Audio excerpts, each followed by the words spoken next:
When the war ended, the story didn't.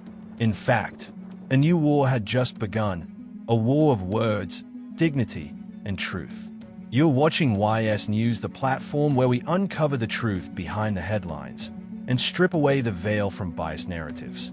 In 2025, when an unexpected war broke out between Pakistan and India, the world held its breath. But this wasn't just a tale of tanks and fighter jets. The real battle began where guns fall silent and diplomacy begins to speak.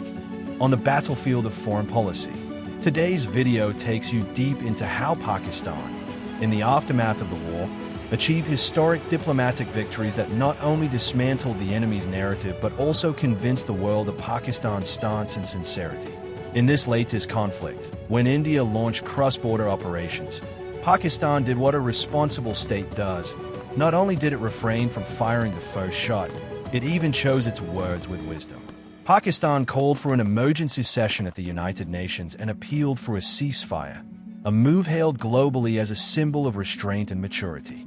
UN Secretary-General Antonio Guterres stated, "Pakistan has chosen the path that seeks peace not through power, but through wisdom." Pakistan's permanent representative to the UN, Asim Iftikhar Ahmed, delivered a historic speech that shook global forums. He presented the history of Kashmir, Indian aggression, and Pakistan's defensive strategy with solid evidence. That was the moment when global maps and perspectives began to shift. Russia, China, Turkey, and Malaysia openly supported Pakistan's narrative. UN Resolution 91 of 2025 called for an immediate ceasefire between both countries and demanded the restoration of human rights in Kashmir, a landmark diplomatic victory for Pakistan. The OIC, an organization where India has often tried to influence outcomes through economic leverage, this time witnessed something different. Under the leadership of Pakistan's foreign minister, a lobbying campaign was conducted that united the OIC on a single voice. Out of 45 member states, 41 Islamic countries supported Pakistan, including Saudi Arabia, Turkey, Iran, Indonesia, and Qatar. Saudi Arabia's foreign minister remarked, "The patience and wisdom Pakistan has shown is now a model for the Muslim Ummah." China not only stood firmly with Pakistan but also declared 2 new economic zones under CPEC to strengthen the partnership further. Russia questioned India directly at the diplomatic level. On what grounds was the border violated? At that point, it became clear the tilt of global powers was visibly in Pakistan's favor. In the UK, France, and even within the US, analysts and political commentators labeled India's actions as irresponsible. Major global media outlets, BBC, CNN, the New York Times, and Al Jazeera, published neutral reports on the situation in both Azad and occupied Kashmir, effectively exposing Indian propaganda. Pakistan invited international journalists to visit and see the ground reality for themselves. And what they saw, they reported the truth. Post-war, China, Qatar, and Azerbaijan provided Pakistan with $4.2 billion in aid to stabilize its economy.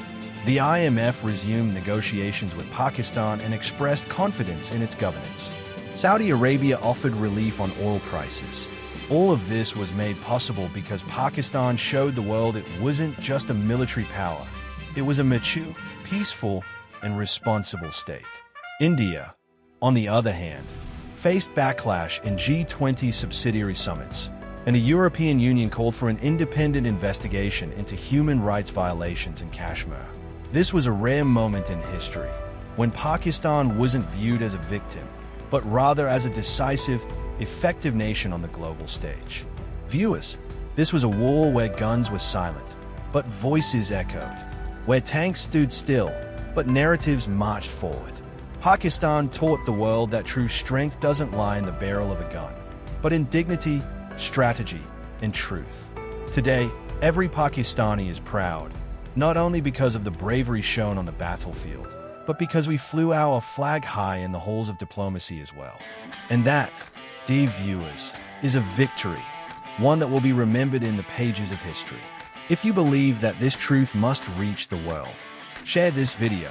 Let us know in the comments what you think was Pakistan's most powerful diplomatic success. And don't forget to like and subscribe to the channel.